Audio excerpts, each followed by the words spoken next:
Bueno, yo creo que mi opinión es favorable, indudablemente, ¿no? Claro que en un proceso, más ante una corte como La Haya, y sobre todo con un problema tan complejo, es difícil conseguir todo lo que uno pide, ¿no? Pero yo creo que la mayor parte de las pretensiones del Perú las hemos obtenido, ¿no? Así que desde mi punto de vista fue realmente un acierto acudir a la Corte de La Haya, ¿no? Porque como se sabe,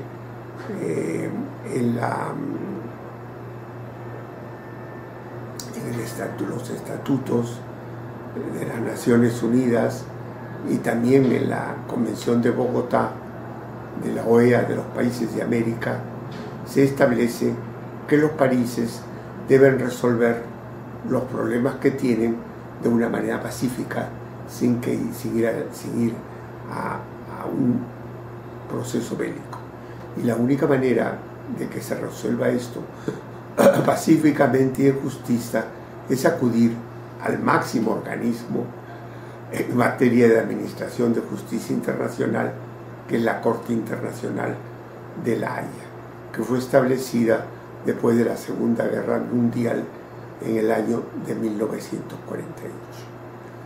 Ahora bien, el primer tema es entonces si la Corte era competente para conocer el problema.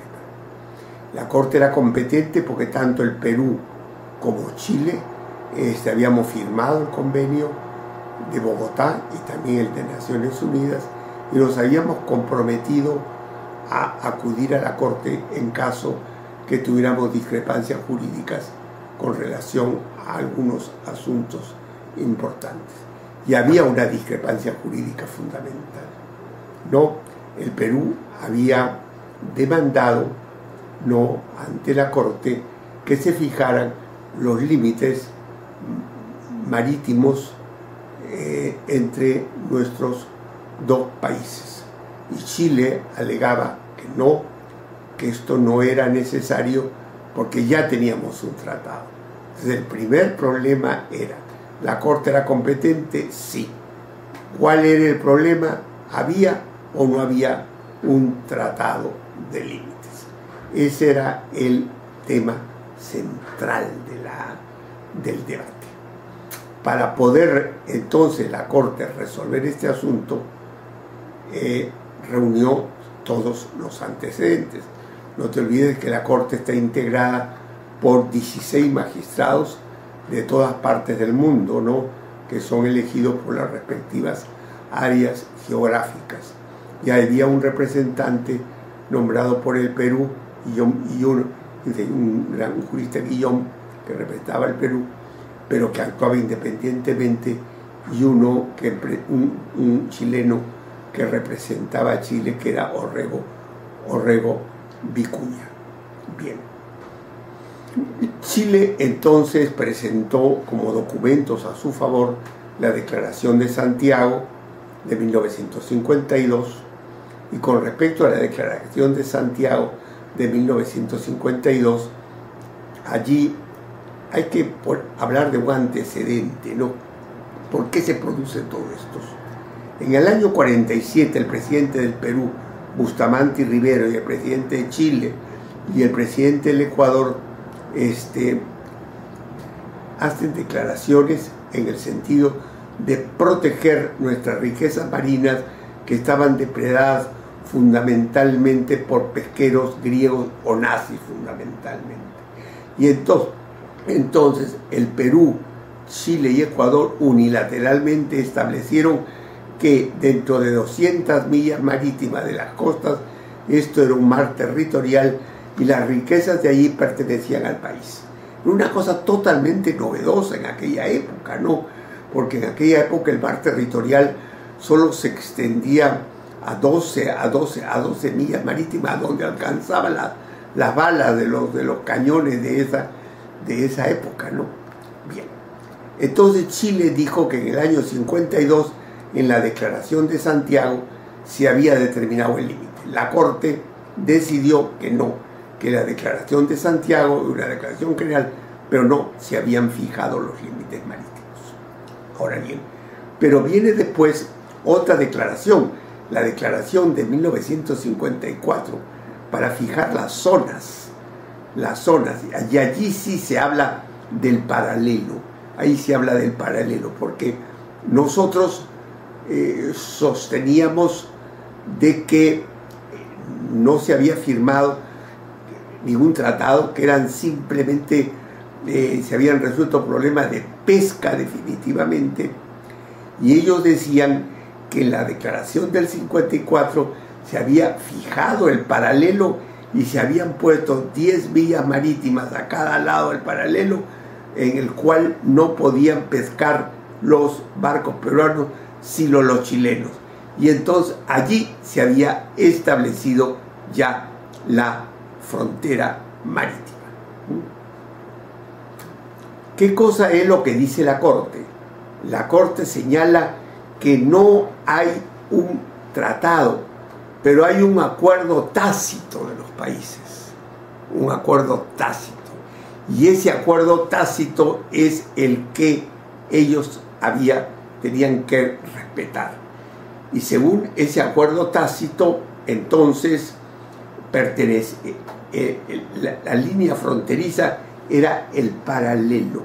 Pero, ¿qué extensión del paralelo? ¿Las 200 millas o solo una extensión menor? Porque según la CONVEMAR, que es el Tratado del Derecho del Mar, las 12 primeras millas son del país limítrofe. Pero después Chile sostenía que las 200 millas restantes era el paralelo y le pertenecía ya a ellos, pertenecía a Chile. Y el Perú sostenía que no. La Corte dijo que sí había un convenio tácito, pero ¿de qué extensión iba a tener la frontera? Entonces se estudió la FAO, se estudiaron los organismos encargados de los recursos naturales y se vio que en esa época lo que se pescaba era de 60 a 80 millas, dados los recursos técnicos que se tenía. Entonces se fijó que los 80 primeras millas era el paralelo, y después de las 80 millas es entonces que se buscaba, siguiendo CONVEMAR, una línea equitativa que dividía el mar nuestro del mar chileno en una línea equidistante, ¿no? Con esa decisión entonces nosotros ganamos dos cosas. En primer lugar, el triángulo externo, o sea, el triángulo externo que aproximadamente eran unos 30.000 kilómetros cuadrados, que como ellos decían que era hasta 200 millas, después de esas 200 millas era el mar que ellos le llamaban adyacente, que le pertenecía a ellos, y nosotros decíamos que nos pertenecía. No. Al decir 80, entonces eso ya nos pertenecía. Quedaba entonces el triángulo interno, y en el triángulo interno se dividió la mitad para Chile y la mitad para el Perú, con lo cual ganamos aproximadamente un total de 50.000 kilómetros.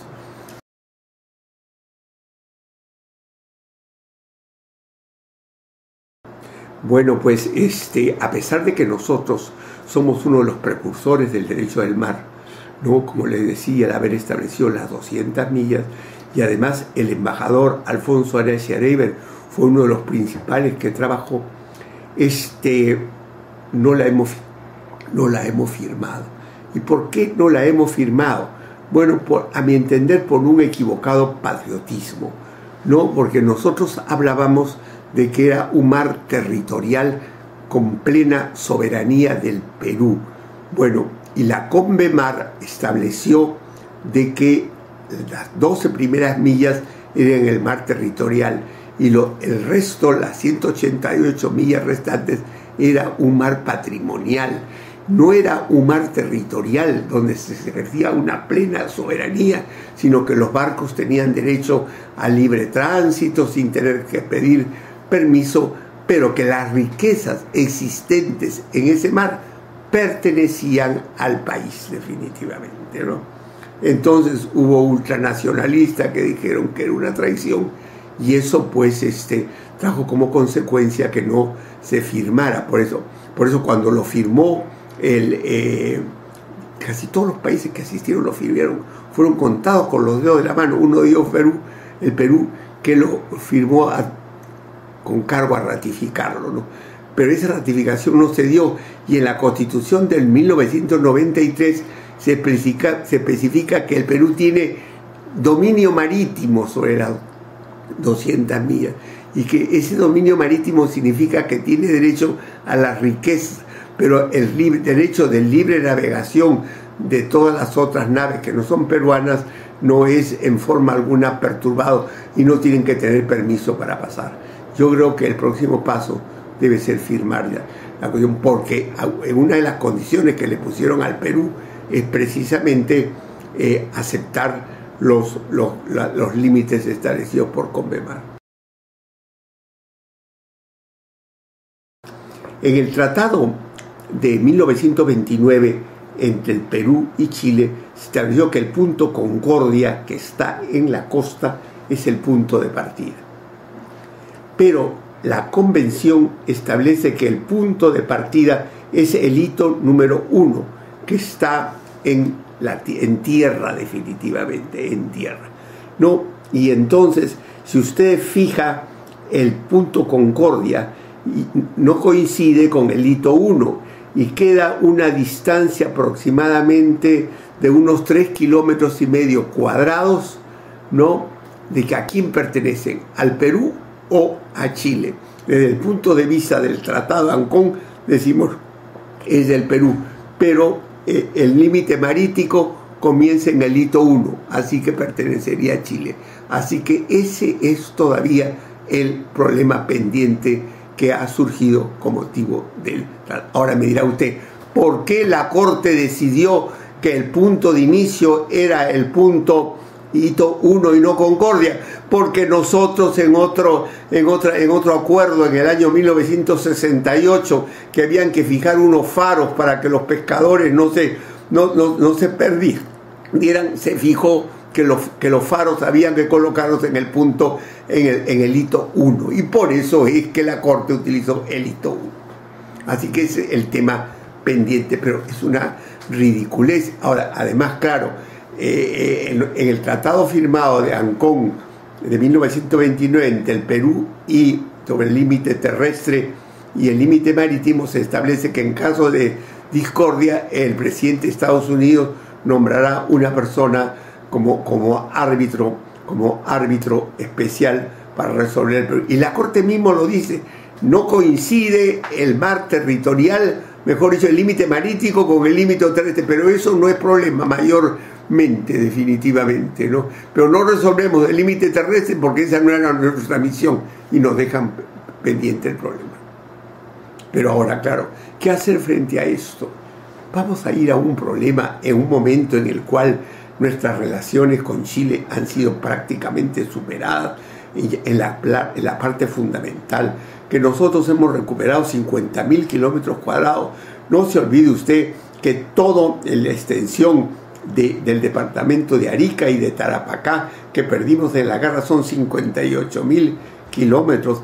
Vamos a entrar a un problema grave con Chile, con nuestras relaciones económicas. Hay grandes inversiones chilenas en el Perú y grandes inversiones chilenas peruanas en Chile, y no solo eso, nosotros tenemos una población muy grande de migrantes peruanos en Chile que están trabajando. Además, el futuro de un mundo globalizado es la integración. Si Alemania y Francia, que llevaron 3 guerras seguidas, la guerra de 1870, la guerra de 1914, la guerra de 1939, han formado la Unión Europea, ¿por qué nosotros no podemos formar pues nuestra integración latinoamericana y sobre todo del Pacífico Sur? Claro que también aquí, para que la paz sea completa, había que incorporar a Bolivia.